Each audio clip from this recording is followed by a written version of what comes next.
don't even talk about could you, would you, when tomorrow, which I'll make a point of letting John know that, because it's, that's just an extra thing that we don't need to give them yet. Right, I am preparing the live because we are almost. Oh, I've lost my mouse. There it is. Just to let you know, we are live as soon as it says that it goes live. Right. So you've been going, oh, I don't know if we're live yet. And everybody's sending me messages going, we can hear you. You're live. Okay. So as soon as you see it going live, we're live. What, on the Zoom thing? Yeah. Because we get the Zoom goes to Facebook. So Zoom's preparing the live stream now. Then I get the Facebook thing go live, and when I push go live there, there's another thing that goes across the. As soon as you can see it coming up on Zoom here, that we're now live on Facebook, we're live. So I've got live preparing on the Zoom screen, and I've got the go live button to hit on Facebook. But then it switches to, well, I'm going to go live now then, see what happens, all right?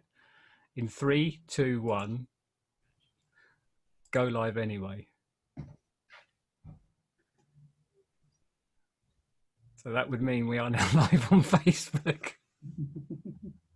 despite what other screens may be telling me. You've got it.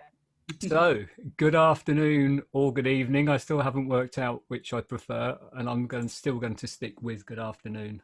Welcome to day three of the SOAR Day Challenge, and some of the more astute of you may have already worked out what day 3 might be, at least what the letter is. So yeah, before we kick off, I will just introduce myself. I'm Dave Holloway, and I've worked with Sanjay for coming up to my 4th anniversary. Yeah, I know the date when we met. I don't think he does. And I'm one of the coaches and a co-trainer, and work with some of our clients, and co-host some of the events that we run as well. And I absolutely love doing this. And that's where I am. You love it. I'm Di Pugh. I was introduced to Sanjay just over 8 years ago. And from being a cynic when I first was introduced to the work, was completely converted from the very first day I completed. And it's been part of my life, and a very key part of my life ever since. My background is in HR. I'm an HR specialist. I've worked long time in healthcare, so that's the sector I mostly work in.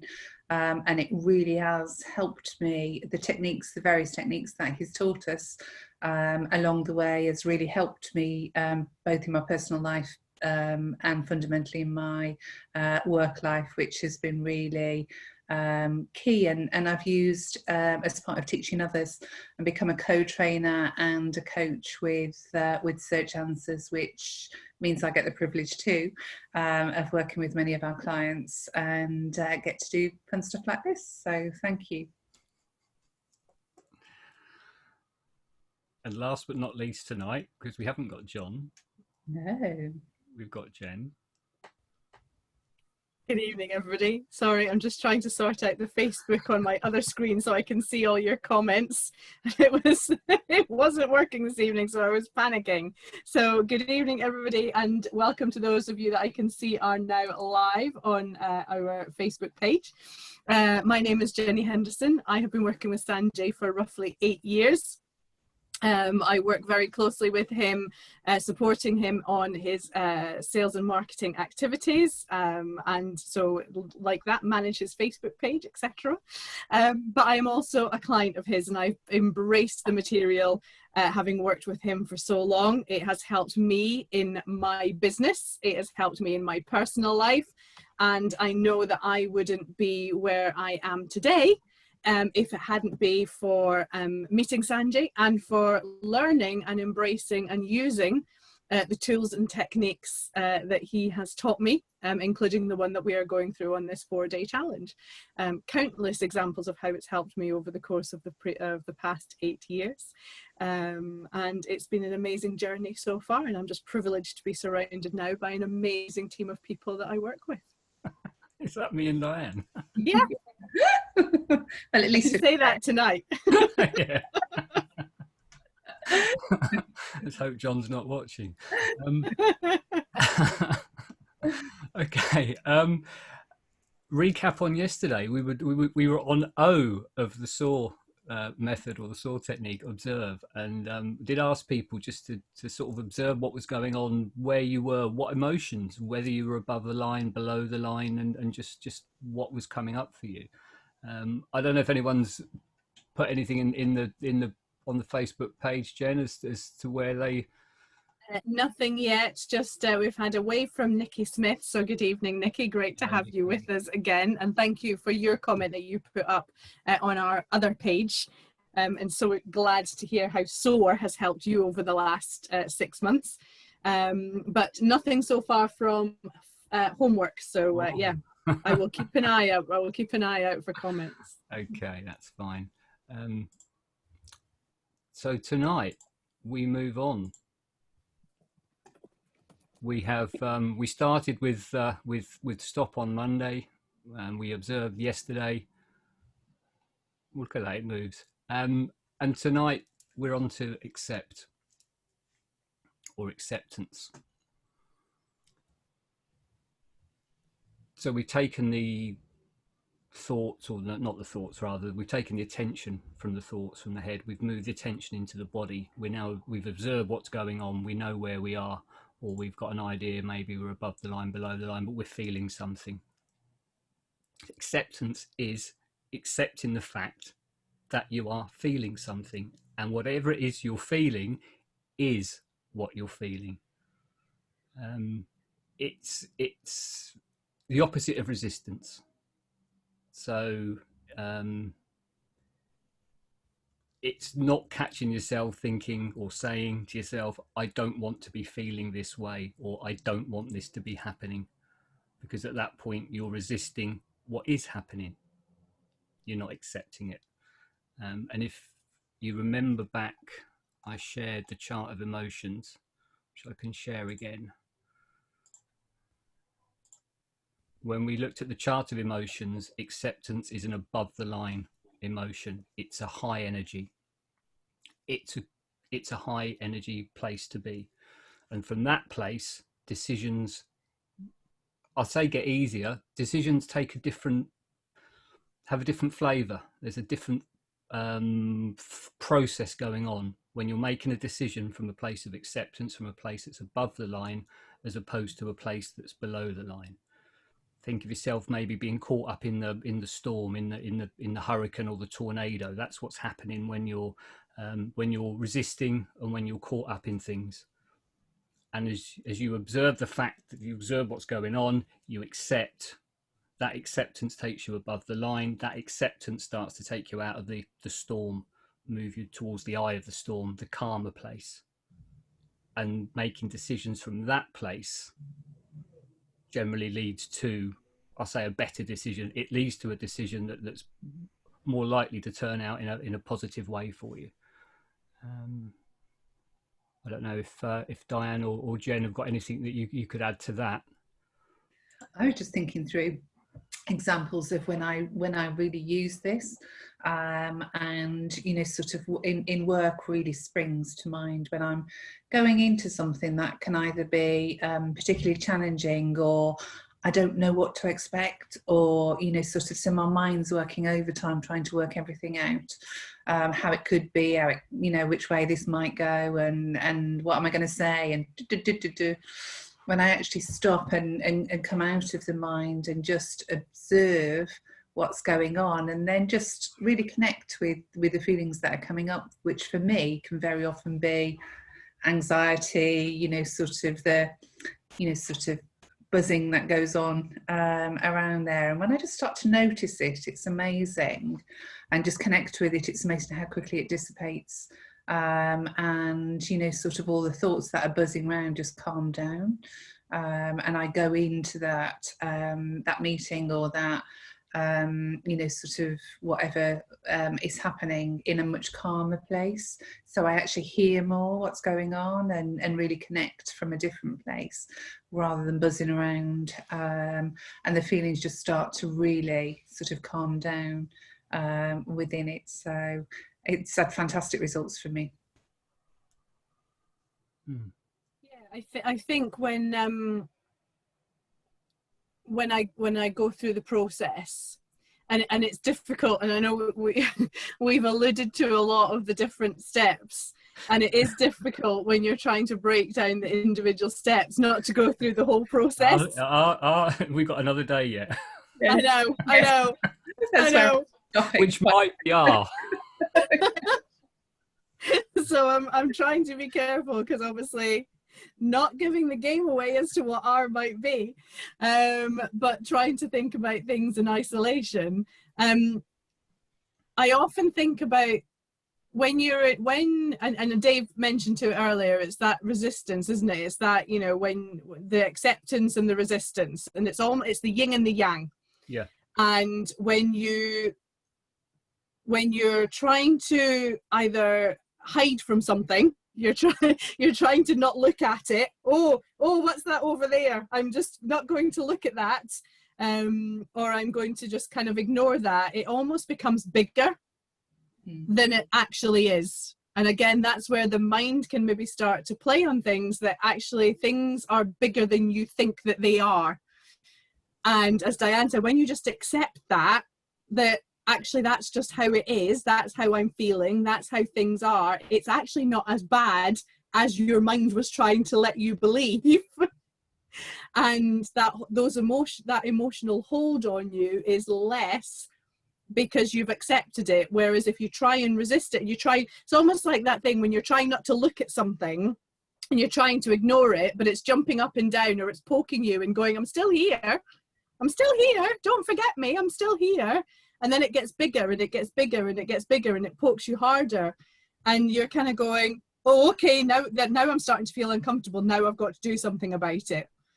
And we naturally would stuff that down and try and hide it, but it's still there. And then it starts to become a bigger thing and a bigger thing and a bigger thing until it needs to go somewhere. But I often think about acceptance as well as like a flow of and you talk about that resistance. I like to talk about it with the flow of a river. So when you accept something and the river accepts where it has to flow down and it has to go, it finds its own natural path. If it finds something in its way, it finds a way to go around it or through it or over it. And that's what we have to do. We are, Dave spoke about it at the beginning of the week. We are energy, we are energy, and that energy has to go somewhere. And when we get into acceptance, that's when we can get into flow. And that's when we're in flow and moving nicely through things, and things become easier. Could it be the path of least resistance? Absolutely. Yeah. How do we take the path of least resistance down that through those emotions? And the other thing with that is, it's not to confuse that with weakness. Acceptance isn't accepting everything and either not caring or not commenting or not acting. Acceptance certainly isn't a weakness. It's a strength, because it's leading. You can lead from a place of acceptance. Absolutely. And there is an exercise that I'm not going to be saying people should try this at home for homework. It is demonstrated when we were able to do live events. If you were with a partner and you put hands together and you push against someone and they push back and you push each other, you feel the energy expenditure, nothing's happening. If they're trying to move you and you're trying to stop them, you're expending energy in not moving. They're expending energy and nothing's happening. But if you just ease back, you can start to guide them, even though you're walking backwards, even though to anyone watching, they're the one that looks to be pushing. You're in control, you're driving it, and you're leading from the front. You're the sort of leader that leads by example, as opposed to the sort of leader that's at the back cracking the whip, pushing everyone forward in front of them. You're the one that's just taking control and saying, yeah, from this place, this is what I'm going to do, and people choose to follow you. It's an energy thing. I mean, if I just go back to the chart of emotions, as I said, if by accepting, you've naturally moved yourself above the line. You're naturally in acceptance, and when you're in any sort of relationship with another person, any interaction with another person, whatever energy they're in, it's the higher energy that prevails. So by naturally accepting whatever the situation is or however you're feeling, you've moved yourself into a higher energy. So the tendency will be for you to prevail. Back to I think Monday, when I was saying about, if you're phoning up to complain about something, phone up to complain from a place of acceptance that there is an issue, there is something that needs to be done, but you're basically okay with the fact that that's how it is or how you feel. The chances of you getting a more favourable outcome, I'd say, are always going to be higher from that place.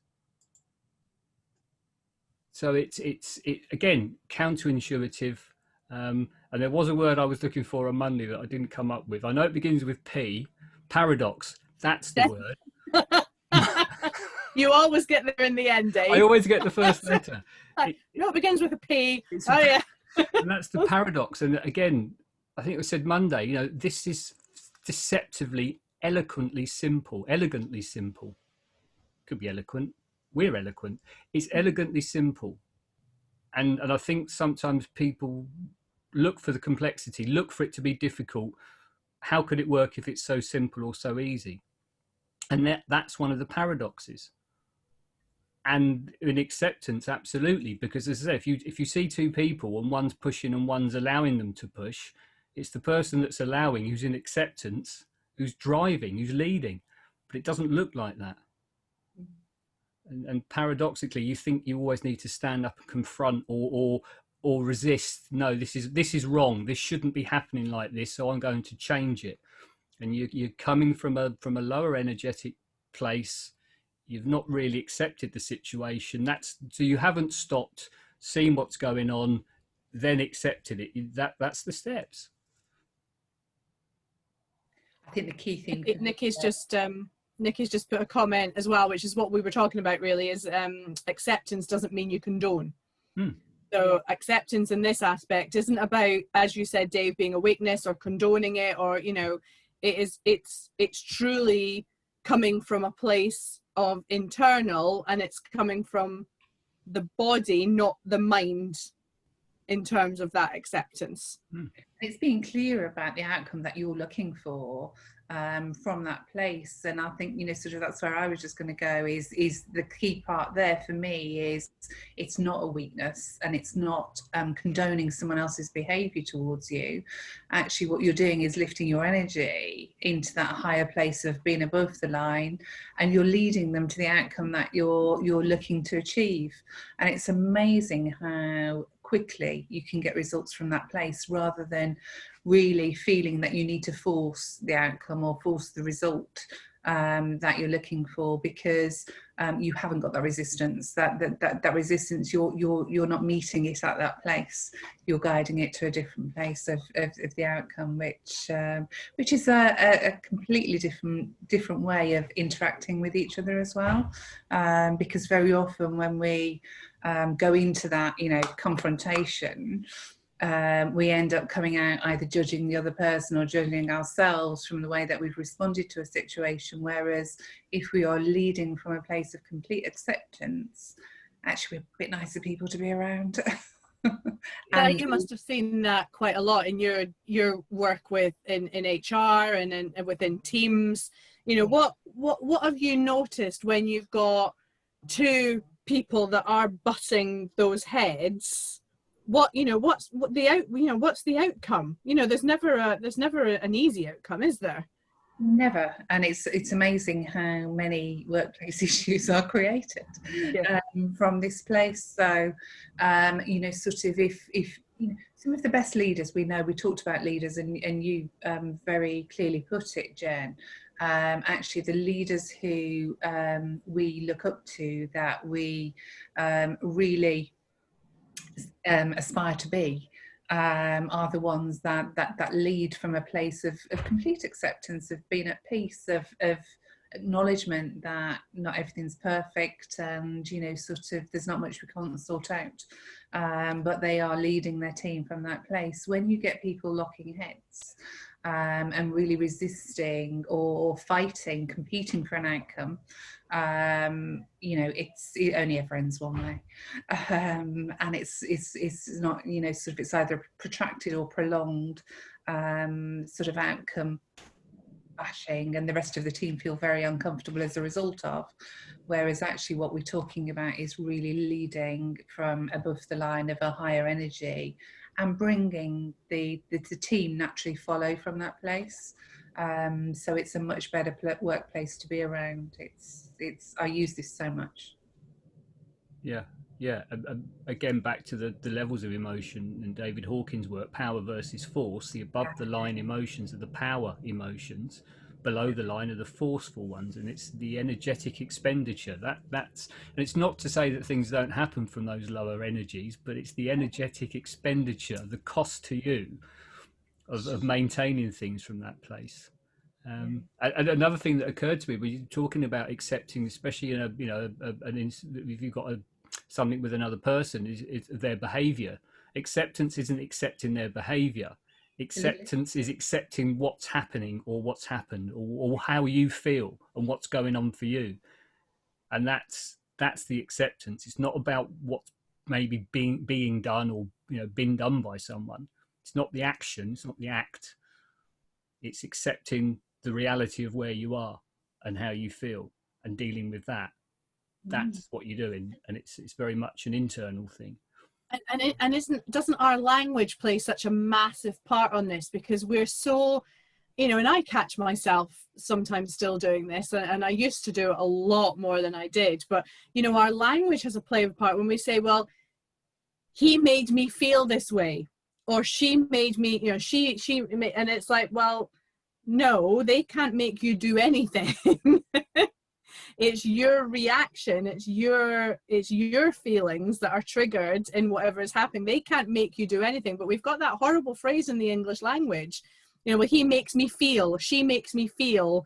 And it's like, no, that it's our language sometimes has a massive impact on how we are conditioning ourselves to how we are feeling. And actually it's not, Dave, you're just what you've just said about it's our action, it's our reaction to that. We've got to look internally and stop, observe those feelings and accept those feelings for ourselves internally, not for what that other person is feeling or projecting or doing.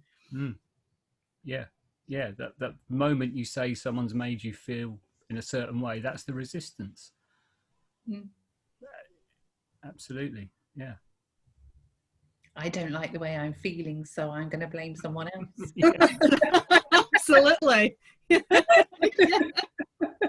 Absolutely. And again, I think it's we sort of focus on the higher energies and being above the line. It's not to say, I think John sort of touched on this yesterday, if you're feeling angry, if you're feeling sad, that's how you're feeling. It's again at that point, I'm feeling angry and I don't want to be feeling angry. I'm feeling sad and I want to feel happy. You're trying to change the way you are feeling by denying it. Yeah. And you're not accepting that, okay, so I am feeling angry, I am feeling sad. That's the reality. And everyone needs to. Or I'm feeling happy. I shouldn't be this happy. Shouldn't be this happy, yeah. And what's wrong? Why am I this happy? No, just accept you're happy. Just be happy right here, right now. Just be whatever it is. Everyone's going to need to come back tomorrow to find out what the next step is. Yeah. I've been thinking during the week about experiences that I've had with this, and I thought I'd share this one tonight when we got to kind of the acceptance and how it helped me. So a couple of years back, I was the Great Britain team manager for dragon boat racing in the country, and we were heading off to Hungary for a world championship. I had a team of 40 that I was looking after, and we had arranged all of the stuff, and I had 3 hire cars, 3 7-seater minibuses, hire cars for the week, and that was to get the team to and from the location. And about 2 days before we were leaving, I suddenly get a notification from the car hire agency that they didn't have the cars. There was nothing available. And I remember so clearly just sitting there and looking at this email and just going into, oh my God, what do I do? I'm in complete panic. You know, I'm 2 days away from flying. I've got to source 3 new 7-seater cars. And, you know, I sat there and I could feel myself, could feel all this stuff coming up. I could feel everything going up. And I went, no, hang on a second. I know what to do now. I've been taught what to do. So I sat there and I stopped and I went, right, okay, let's look at this. And I, you know, what's coming up? What could I do? Right. I'm just going to accept the situation. I'm just going to see what happens. And I took action from that place. Which was getting on the phone call to a buddy and going, I need help. Can you get me out of how I'm feeling, this spiral that I'm in? And they got me above the line within, you know, 2 minutes. And from there, within 24 hours, I had resourced all of the cars again. And no one knew the horror that I'd been through. But it was because I was in that higher energy, because I'd moved myself up through some of the buddy call work that I'd done, and through knowing this technique, I'd gone into acceptance. And from being in that place of acceptance, the clarity of the actions that I needed to take suddenly became available to me. And I was then able to do it without any issue and get a good result out of it. But I also accepted I may have to reach out for help to people, because we may have to take some decisions here that, you know, people aren't expecting. But I'm going to have to be okay with whatever outcome comes from the decisions that I make here. So you sort of moved out of the storm. Sorry, I was going to say, out of the storm into the eye of the hurricane, if you like, into that calmer place. It's still all going on around you. It's not gone away, but you've taken yourself out of the initial upset and explosion or whatever into that quieter, calmer place to then make the decision or take action. I think it's brilliant. It was really powerful, really powerful. I think the example you give is a brilliant one, and equally like sort of what we build within the EM family of having people to reach out to and go to when we particularly find ourselves caught out. But what I realise, what I really love about this technique equally, it's like when I'm going into anything, it's something you can do so simply and so easily internally, and nobody even needs to know. You're processing internally, and it can be over, and you can present a completely different version of you in the room, one that's flapping outside, which is absolutely fab. I love that. Brilliant. And Dave, you've just touched on something that we've not actually shared this week as well, which is the hurricane and the storm. Do you want to just explain a little bit more about that? Yeah, it's the analogy Sanjay uses is quite often in life things are going on. John touched on this when he talked about reacting rather than what the other thing is. He's on about reacting and being sort of reactive rather than whatever the other thing is. But there's stuff going on. It's life can be like a hurricane. Things hit you unexpectedly, and it's suddenly like, oh no, what are we going to do? What's going to happen? I feel this, and whatever's going on. The beauty of SOAR is it allows you to step out of that maelstrom, out of that calamity, whatever's going on. And even that act of your attention coming down into your body, that stop part, is enough to start to move you into the eye of the hurricane, the eye of the storm, which is a quiet place. And no matter what's going on around you, you're in a quiet, calmer place. You then just go through the steps, and as you're doing that, as you said, Jenny, the clarity you get because you're not caught up in all the other things that are going on. Your attention's where it needs to be. You've moved yourself energetically into a higher energy state. Your clarity, it comes. It's from that place of calmness. And then the skill then is initially then is because the hurricane doesn't stand still, that those winds are still moving around, that storm's on a track. Hurricanes track, you see them on the weather maps going up the coast of the US or whatever. So then you need to learn to just stay in the eye of the storm, because that's always going to be moving as well. And if you can learn to stay in the eye of the storm for longer, that's where you're in that calmer, higher energy for longer. Your decisions, your clarity comes. That sort of ties in with the goal setting that we mentioned at the start of the challenge, because once you've set the goals, the clarity with which you take the actions defines the results, which moves you towards the overall result, the goal result that you're looking for. And I'll think what that other word is that John said. I think it might have been another R word. Not action, reaction. Reaction. There, there's an R word. I know my first letters. Emotional intelligence, Dave. Well, that sort of rather neatly brings us up to 6 o'clock. We were going to suggest some homework for tonight, which was quite an easy one. It was to walk up to the nearest sturdy wall and push against it for as long as you can and see what happens. Chances are you will expend a lot of energy. The wall will just stand there, not doing anything. And you become what Sanji described as emotionally stupid. But actually, I'd say, by all means, please give that a try. But the other thing is just notice when you are resisting things, when your thoughts or your feelings, your thoughts particularly, I don't want to feel like this, or something's happening and it's, I don't want this to happen, but it is happening. And you go into that denial, that resistance. Just see if that comes up between now and tomorrow, when we'll be back again at 5:30 for day number 4 of the SOAR challenge. And I'll let everyone guess which letter we will be discussing tomorrow. We will be posting another video into the Facebook page, Jen. Yeah? Yeah. Cool. Diane, Jen, I don't know if you've got anything else you wanted to add or to say before we wrap up. I don't think so, thank you. Cool. Well, thank you both very much.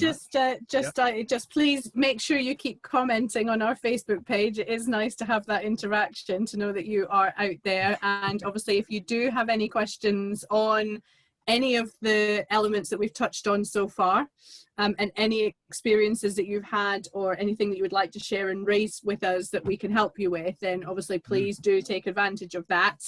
And we'll be delighted to work through those tomorrow or Friday on a future date. But yeah, look out for Friday, because there could be some special opportunities to be able to share things on Friday and work through things. So. Well, we haven't got a letter for Friday, have we? No, we're doing all of them. Dave, I'm sending the pom-poms in the post to you this evening so that you can go through all the letters on Friday. I'll semaphore them. Fantastic. Yeah. Brilliant. Okay. Well, look, on that note then, thank you, Diane. Thank you, Jenny, for tonight. And I'll thank everyone that's with us on Facebook for your time, your attention and your participation. And please just check in to see where you're resisting over the next 24 hours. And hopefully we'll see you all again tomorrow. We'll be here. And hope to see you all too. Thank you all very much.